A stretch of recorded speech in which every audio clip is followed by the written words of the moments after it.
You know that foggy, half-alive feeling after 3 bad nights of sleep? That's where this episode was born. If you've ever stared at the ceiling at 3 a.m. wondering if you'll ever fall asleep again and stressing about the big meeting you have the next day, yep, we're with you. Welcome back to another episode of The Health Hunt, a human, humble, and humorous exploration of how to level up your health. I'm Sandy, here as always with my co-host Dan. And this is a place where we get real about the messy middle of healing. We're not gurus, we're just explorers like you. And every week, we share a new chapter in our own health rabbit holes. Because this isn't a podcast about health. It's about being human while hunting for it. Surprise, surprise. And today's quest is sleep. The one thing that can make or break everything else. So if you've ever battled your own brain at bedtime, you're in the right tribe. Let's talk about what's actually working for us, what isn't, and what we're still trying to figure out. Because nothing says authentic health journey like recording a podcast while running on caffeine and stubborn hope. And I do have a coffee right next to me as we're doing this. And I'm running on no sleep, so here we go. Let's pull back the covers on our own sleep stories. It's such a big topic with so much ground to cover. We've actually broken it up into 3 episodes, and we're calling it our sleep series. So over the next 3 episodes, we'll talk about what we tried, what crashed and burned, and what finally started to help us rest, reset, and reconnect once we stopped trying to optimize sleep and started actually listening to our own bodies. In today's episode, you're going to hear Dan's story. So without further ado, my story, my sleep journey, it's complicated. Honestly, it's pretty hilarious. My relationship with sleep is actually pretty hilarious. And buckle up, this story has doctors, it has machines, Mouthguards, and even an airport support group. I bet you're wondering how that unfolds. So yes, really, let's begin. So in about 2017, picture this. You're exhausted. Go to bed, you close your eyes. Absolutely nothing happens. Say it's 10:30. Then you look and it's midnight. 2 a.m., 4:30 a.m., and finally you give up and you actually just start your day. Somehow more tired than when you went to bed. I'm not sure how this has happened to me, but over time, I got insomnia. I don't know how, I don't know why, but boom, it presented. And the craziest thing about insomnia is that we take for granted and don't think about how most people get into bed, and when they're ready for sleep, they finally find their ideal sleep position, fetal, back, stomach. They close their eyes, and at some point soon thereafter, their body powers down and shifts into what was this maintenance mode, this reset mode. Your brain changes gears to focus on repair and recovery. But imagine it, you just can't do any of that. I get it, and I've been there, and the struggle is very real, and it's so stressful. And think of all the crazy thoughts you have late night when you're just laying there obsessing about all of the things you have to do and just sort of wishing that you could fall asleep. And sort of what you mentioned, I've had this thought before. This is very metaphysical, but like how weird is sleep, right? You can be conscious of the fact that you're falling asleep, but you aren't actually aware of the moment that it happens. Totally and agree. then you're asleep, and then all of a sudden you're awake. And you can't think back to the moment where you fell asleep. Like, it's such a weird thing. Yeah. Sometimes when I actually do get a good night's sleep, which is here, I mean, better now for sure. I say to myself, like, holy cow, I was like somewhere else for 8 hours or 7 hours. And now I'm up. How did I even do that? Like, that's really cool. Yeah. It's like your body, you just go into a different place.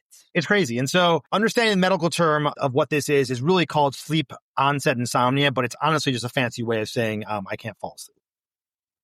So what is the solution or the method to make this go away or repair itself or manage it? And I will talk about this in depth as how it relates to doctors later, but this is what I looked into cognitive behavioral therapy, a CBT. People may have heard about this in other ways for other medical issues, but for sleep, I saw a psychiatrist, actually. The primary focus for me was to associate my bedroom with sleep and sex. And trust me, I was not getting either of those. There's 2 portions of cognitive behavioral therapy that I just want to mention briefly. People may be very familiar with these things if they've gone through this or done a treatment like this, but there's the behavioral side and the cognitive side. The behavioral side was really much resonated with me, especially with sleep restriction. Sleep restriction is limiting your hours of sleep, again, associating the bed only with sleep. Temperatures, very cool temperatures. Dark room, no blue light, cell phones, no TV prior. These are things that are in the general mainstream of health recommendations from doctors. People are pretty familiar with these things. But on the cognitive side, which is a little bit more difficult, but very understandable, is mindfulness acceptance, focusing on the present moment rather than fighting your thoughts. You create a buffer zone, kind of a wind down routine. Now, this could include meditation, hot showers, journaling, and then kind of what is called the paradoxical intention. Excuse me. Instead of trying to fall asleep, you intentionally allow yourself to calmly stay awake. And there's a big difference there, so that you're not pressuring yourself into go sleep. I used to do that, and it was horrifying because I would definitely not go to sleep. So basically, as you can picture, if you have a visual, my bedroom was a sleep monastery. I felt like The Walking Dead. I started to fear my own bed, like it was plotting against me. Imagine associating your bedroom and your bed as your enemy, a place you don't want to be. This was insanity to me, and this was horrible. I get it. And I've been there. I mean, you start getting anxiety about going to sleep, anticipating the worst. And I'm sure that makes things 100 times worse. It's like, when you stub your toe and someone tells you not to think about the pain, all you're going to do is think about exactly how much your toe hurts. And like, side note, I hate feet. So I don't really know why I use that example. We're going to leave it in there. But I also want to foreshadow something, because Dan's talking about something that gets me giddy. And it's really the mind-body side of sleep. And so actually in the third episode of this sleep series, we're going to get into that in much more detail, because that is my jam. That's going to be very interesting. I'm excited for that. I want to shift a little bit. So we talked about a cognitive behavioral therapy, and this is 2017. I was in Los Angeles at the time. After that, I got into a bit of a doctor shopping era, because I was curious about my sleep and optimizing it in all stages of sleep throughout the night. And so this became a little bit of a scavenger hunt for me. And I learned there are so many doctors that treat or touch on sleep. You have your pulmonologist, you have your neurologist, you have your psychiatrist, which I mentioned for the CBT. And you also actually have a dentist that actually touches on sleep as well. Basically, if anyone had a diploma, I was kind of looking for them in 2018. I tried them all, and everyone had a theory, but really no one had like a cure. So this is actually fascinating to me, because I've had my share of sleep issues over the years for various reasons, but I just sort of accepted it as part of my life. It literally never occurred to me to seek out the advice of a medical professional. I just chalked it up to stress, because I'd be hyperfixated on a to-do list, or I'd procrastinated a bunch of items. So then I had the problem that I needed to solve at work. And I just didn't want to take hardcore sleeping pills. So I just sort of live with it. I've had some success, and we'll talk about that in the next episode, but it's really interesting. It never occurred to me to seek professional help. Yeah. I mean, I kind of just fell into it. I had an issue, and then all of a sudden I was like, whoa, what do we do here? And the thing that's fascinating to me is people accepting sleep as part of their life, or wearing it as a badge. I think the common default and fallback for the average person, as I hear, is I'm working on 0 sleep today and getting so much done, and I'm very busy. I don't think they appreciate how important sleep is, and how much better those individuals would feel if they actually optimize their sleep. Yeah, I think it's really strange. And I mean, I used to sort of think that way as well. And I know that people who are hyper productive like to say they don't need a lot of sleep, but I just think that's crazy. Like you got to sleep. Totally, especially as you get older. Trust me, for the young ones out there, for our 2 or 3 listeners that are lower than 30 or younger than 30. So let's define briefly. I mentioned some doctors earlier. Let's just define briefly generally what they do. Again, this is my understanding, but what I learned through the doctors that I saw, what their main primary function is. So what you mean within the sleep, right? I mean, these are obviously doctors are going to have other specialties. So you're not talking about sleep doctors. You're talking about other types of doctors that also can help focus on sleep-related issues? These are all doctors that, as part of their practice, focus on sleep. So, I mean, obviously a neurologist is not only focused on sleep, but there is a sleep neurologist. So that's kind of how I'm alluding to these. So the first is the pulmonologist, and this is the one that I found most helpful, because the pulmonologist is actually looking, as per like their specialty, is looking at airway mechanics and breathing problems. So this would then address the obstructive sleep apnea, which I was diagnosed with. And so this was the most important lane for me because of how this doctor was looking at and focusing on sleep. I also went to a sleep neurologist, and they focus on more brain-driven sleep disorders. So circadian rhythm, restless leg syndrome, narcolepsy, is your nervous system misfiring? They also can issue a sleep machine or do all the things a pulmonologist can do in the sense of writing scripts, but their lens is a bit different, as I just described. The psychiatrist, psychologist, again, I mentioned my CBT, cognitive behavioral therapy. That's where they came in. And they're specialists for that as well. And CBT can be effective. There's no doubt about it. And the most surprising one was the dentist that's trained in sleep medicine. They introduced to me a whole world of what they call mandibular advancement devices, essentially mouthguards. And honestly, believe it or not, these mouthguards can reposition your jaw so it opens your airways for sleep. Can you imagine that? That's crazy. And so that's way different than my 5-year-old retainer. Yeah, I mean, it looks like a retainer. You put it in, it is far from a retainer. So again, each doctor had a different perspective, but all somewhat useful. But again, as I mentioned, the pulmonologist for me was the most important. I mean, for me, this feels like I'm a little anxious. It feels like information overload. And I'm sure that didn't help your sleep because you're thinking about all of the information that you receive from so many different types of specialists that may not overlap. And you're trying to sort of sort through it. And there's conflicting information with no good answers in sight. I mean, how did you sort of manage that? Okay, so this was really a lot to manage. You're right, Sandy. I had to really compartmentalize these doctors and understand which doctor would focus on the symptoms that I thought were most addressable and important to me. This is all about becoming an advocate for your health, understanding your body, and trying new things. And so I chose primarily the pulmonologist and the dentist trained in sleep medicine. And so after from 2021 to really 2023, there was this grind with these doctors, and this is when I was introduced to and I tried the mouthguard. The mandibular, I can never say the word right, advancement device. Again, a fancy term for mouthguard. But again, let me explain what this is really about.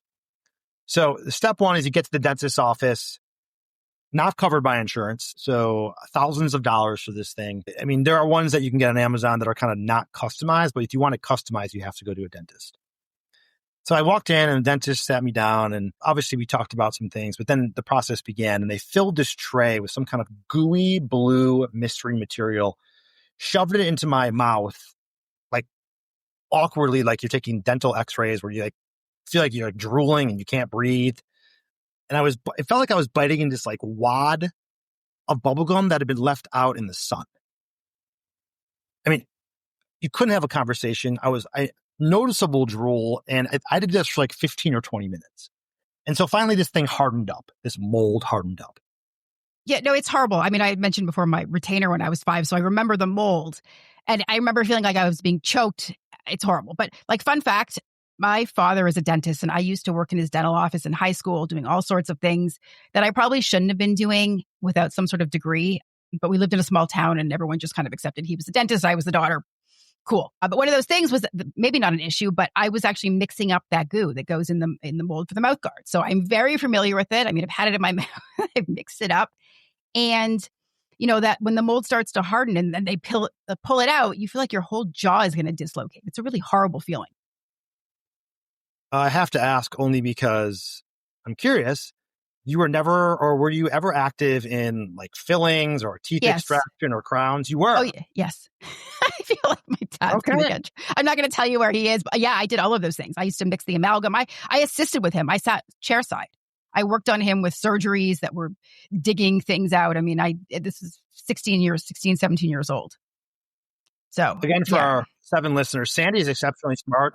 She could have stayed at the Holiday Inn the night before she did all these things, but let me tell you, that's pretty crazy. Yeah, I mean, looking back, again, nobody questioned it that I was sitting chairside. I didn't know what I was doing. He just was like, do this, and I would do it. And I worked there like every Saturday. That's awesome. That's a very fascinating story. I have many visuals and many questions off the record that we can. Okay. So after that impression was done and the mouthguard hardened, it was sent away. And weeks later, I got this like high security package. I come to the dentist and they open up this thing. It's beautiful. And, it's like shiny white. And then they go in for the fitting. They put this thing into my mouth, and there's these tighteners on each side that are customized. There's like 5 levels of tighteners. And he would try them in to see which one fit the best. And when he found the tight fit, it was like this vice grip on my mouth. And it was like instant pain. But, voila, I had my own sleep contraption. Not very sexy, but, I was going to see how this thing worked. And I was kind of excited about it because it wasn't a CPAP or an APAP. It was something short of that. And it wasn't, this big machine on my face. It was more just throw something in your mouth and you see what happens. So the brand that I used for this mouthguard was called Silent Night. It's a great brand. It's a great company, great customer service. But imagine every morning waking up, taking the mouthguard out, and by instruction from the dentist, taking a piece of gum, chewing the gum so that your jaw cracks back in line to be normal again. Okay, so I have so many questions. Like, can you explain to me why there's supposed to be some sort of benefit to wearing a mouthguard that dislocates your jaw? Is that the intent or a terrible side effect? No, it's the intent. It pushes your jaw forward and locks it. And in doing that, it can sometimes get out of place. And so it can easily click back in, but it's pretty intense when you hear a click when you're chewing your gum. It sounds objectively horrible, but okay.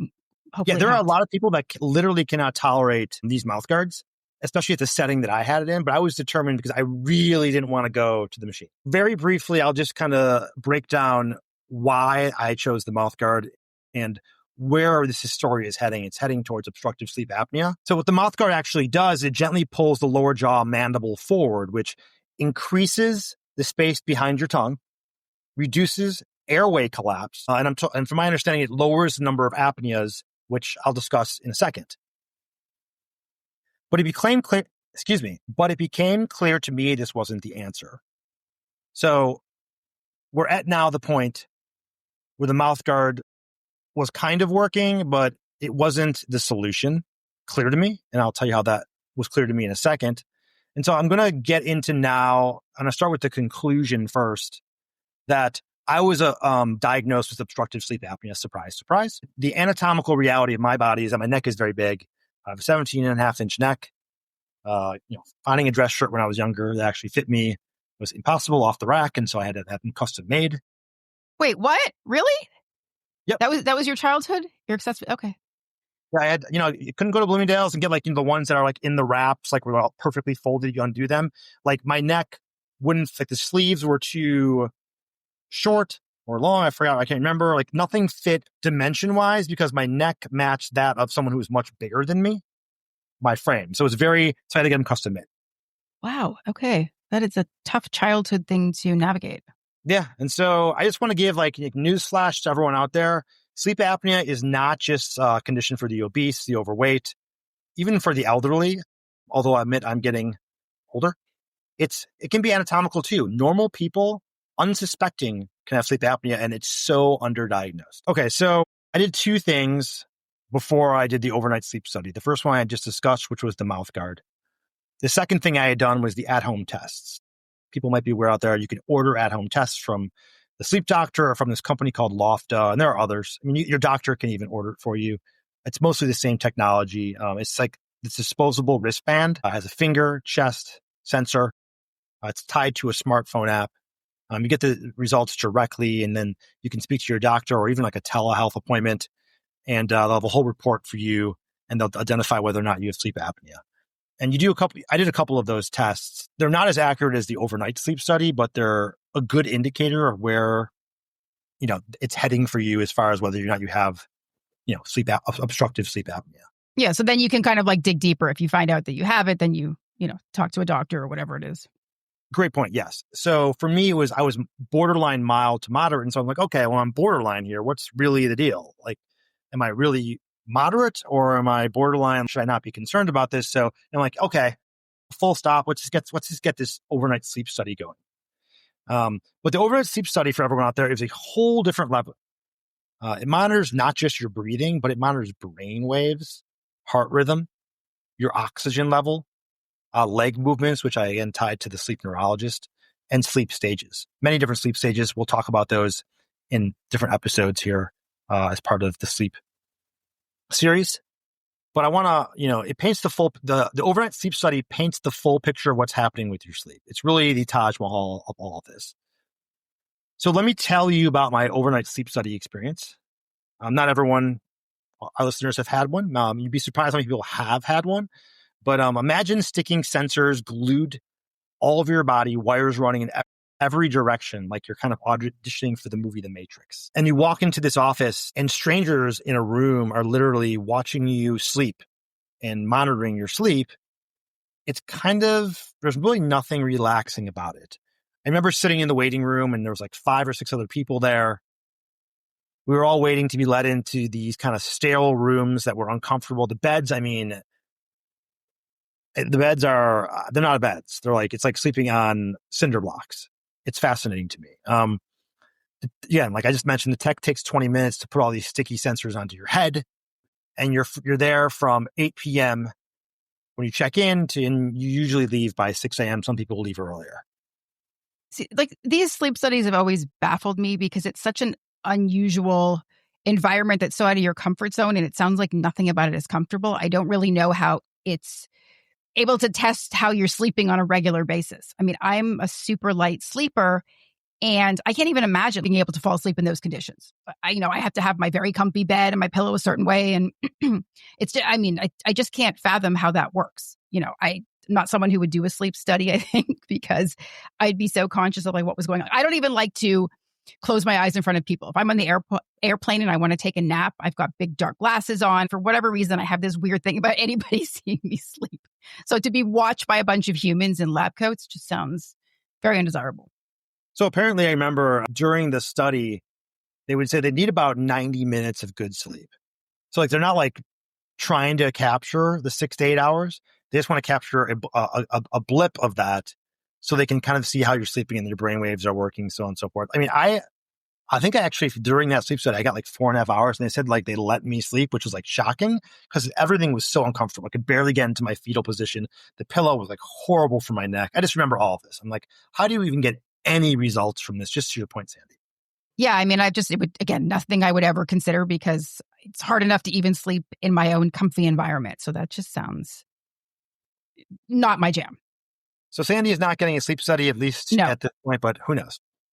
Maybe a TBD on that. So the end result for me was I was fully diagnosed with moderate sleep apnea. And I remember the doctor talking about specifically about one metric, AHI, apnea hypopnea index, basically how many times you stop breathing per hour. I mean, there's other metrics to this, and I don't want to get into the medical stuff, but this one stuck out because it fascinated me. So for normal people, you get about 5 AHIs an hour or less. So within an hour of sleep, I'm not saying you, Sandy, but a person could have between usually like probably if you don't have sleep apnea, probably like 2 or 3 times you stop breathing. Could be less than that. But stop breathing, literally stop breathing in an hour. So without treatment, meaning the Mouthguard or anything, I had 15 of those. And 15 is not even remotely high. There are people that have 60, like that. It's nuts. And so this wasn't even like a serious case, but for me, it was affecting me. And so I think the Mouthguard, if I remember correctly, I had 13 AHIs. And so I was like, wow, I'm like, there is no question now we are entering Star Wars. Darth Vader is coming my way. I'm going to have this machine.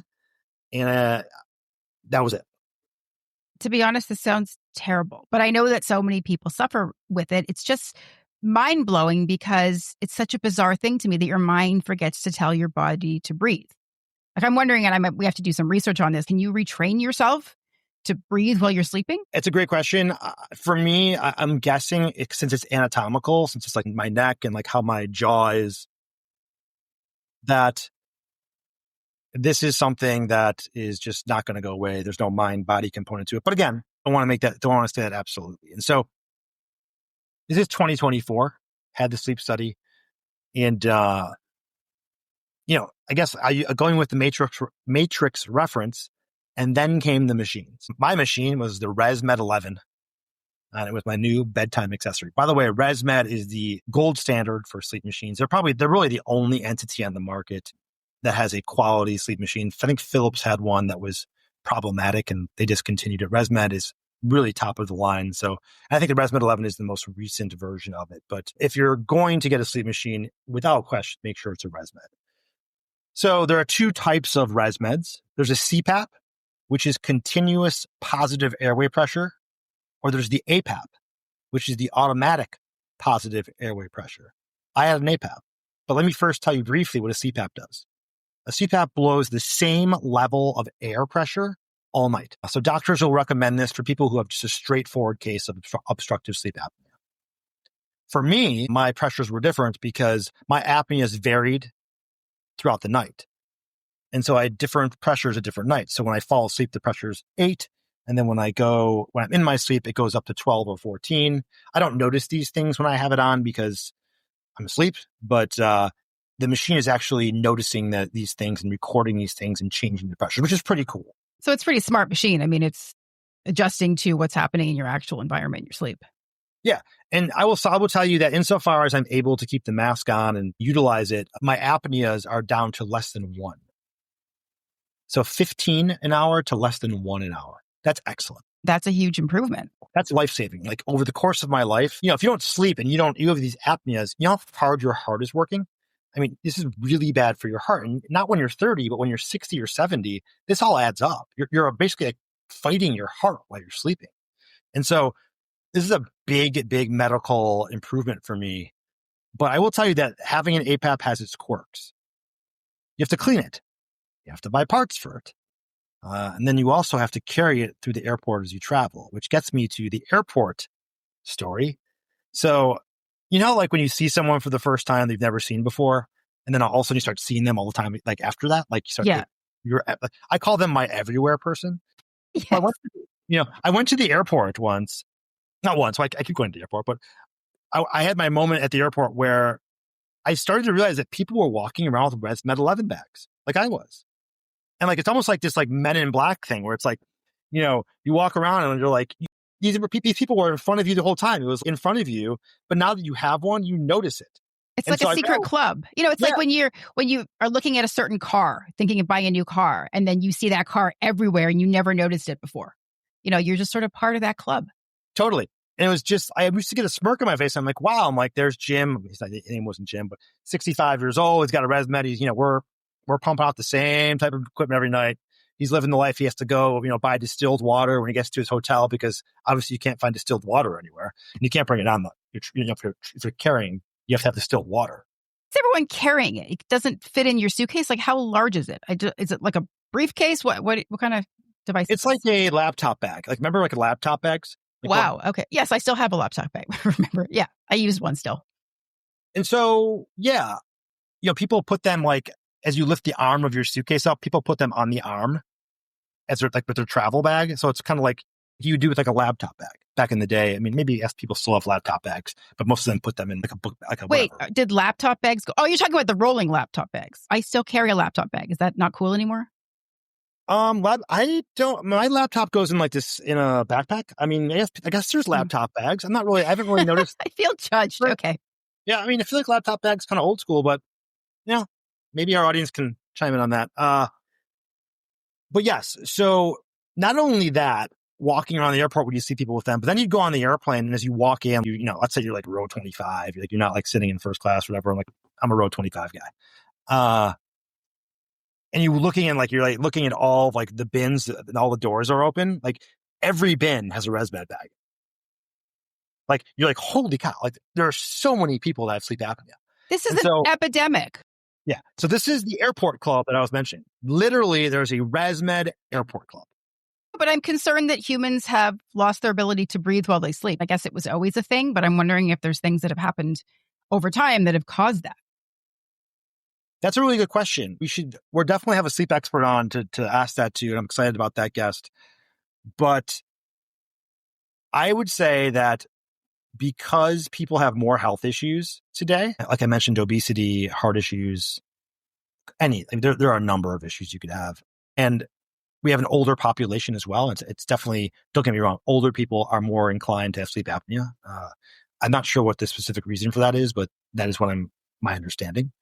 That there's just more machines and there's more of a need for that. But I'm telling you, I don't have the numbers in front of me. The undiagnosed, people that don't know they have it, is massive. Oh my God, I could have it. I mean, you could find out. Sleep study, overnight sleep study, Sandy. Yeah, I'm not doing that. Okay. So listen, this is my reality. I'm single. Is it going to make my dating life any better? It's going to have to be a conversation. I mean, someone's going to walk into my bedroom at some point, and there's going to be a machine there I'm going to have to talk through. But, better than snoring. And honestly, it keeps me alert, healthy, and productive during the day. And I'm very thankful for it. So I joke about it. I kind of give myself a hard time about it, but it's a very important part of my medical history, and it's a very important solution to my health. Okay. I mean, so it sounds like once you have been diagnosed with sleep apnea of some sort, like PAP machines are for everything. You can't go back to a mask-free life. So I guess you got to reconcile that. Because like I mentioned, I'm a super light sleeper. And even though I have actually learned to sleep with 3 Frenchies snoring in my room, I just can't imagine having a Darth Vader next to me. So I guess when I set up my dating app, I'm going to have to specify no CPAP machines. And no offense to anybody who's got one, but. Ooh, dagger in the stomach. Wow. Okay. I got to get my sleep. Yeah, no, it's fair enough. It's a conversation I fear, but as my mom always tells me, that if they're going to love you for who you are, imperfections or otherwise, and so I'm going to continue to go with that. Have you ever had anyone freak out and run away? I have actually, and this is full disclosure, remember we're a transparent podcast. I've actually moved the CPAP out of my room on occasion for that very reason, and so it hasn't been a real big issue. But I've had discussions, but nothing. The person's it is what it is. You got to take it or leave it. I live in South Florida, and you sit around with a bunch of 40-year-old guys, and like some are married, and like honestly, like you're shocked. They all have CPAPs. It's fascinating. Like it honestly is not.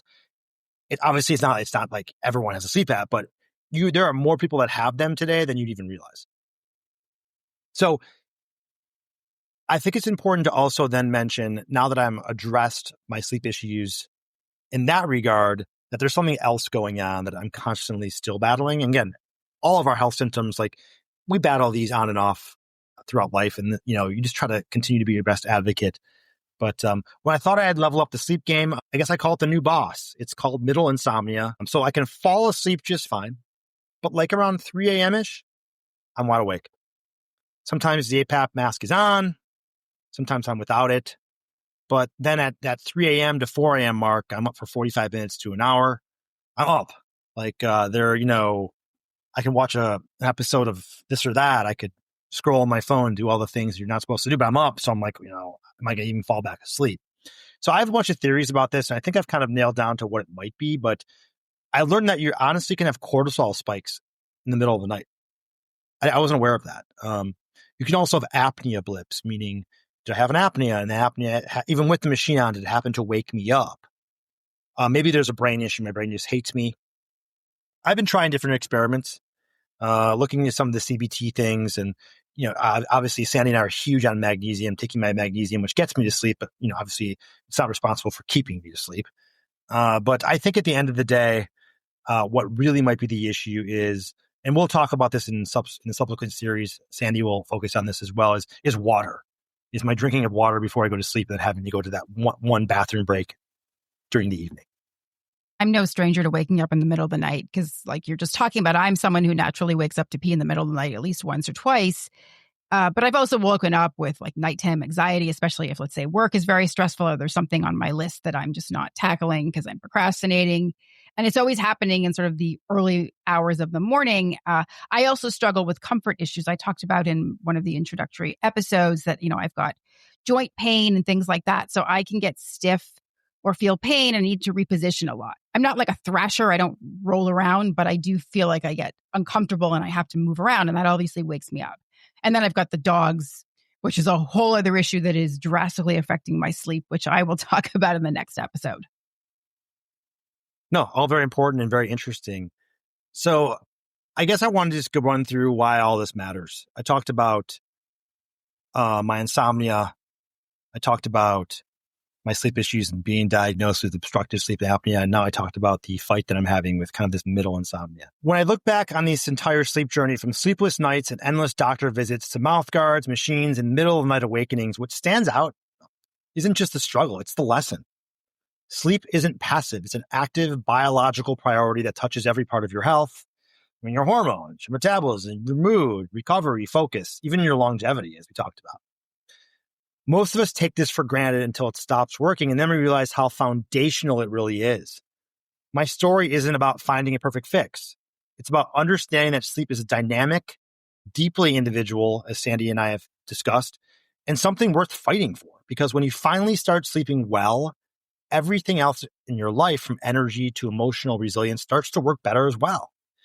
And that's why this matters. Sleep isn't just rest. It's repair, it's regulation, and it's your body's ultimate reset button. So that's where I am now. And so we'll see how it all shakes out. Hopefully, we were entertaining and informative enough today that you didn't fall asleep. But if you did, we're happy you got some rest, so no judgment, no hard feelings. I mean, hey, maybe we're the solution to your sleep problems. And if so, we're happy to help, and you're welcome. Every time we hit record on this podcast, our goal is to make you feel seen, less alone, and maybe even a little bit inspired to keep exploring your own health story. So if you're out there still trying to crack your own sleep code, it should be apparent that we're doing the same. And we're right there with you. This podcast isn't about having all the answers. It's about the messy process of finding them, and know you're not doing it alone. Now, we'd really love to hear your sleep struggles, or actually your sleep successes, or your weirdest bedtime rituals.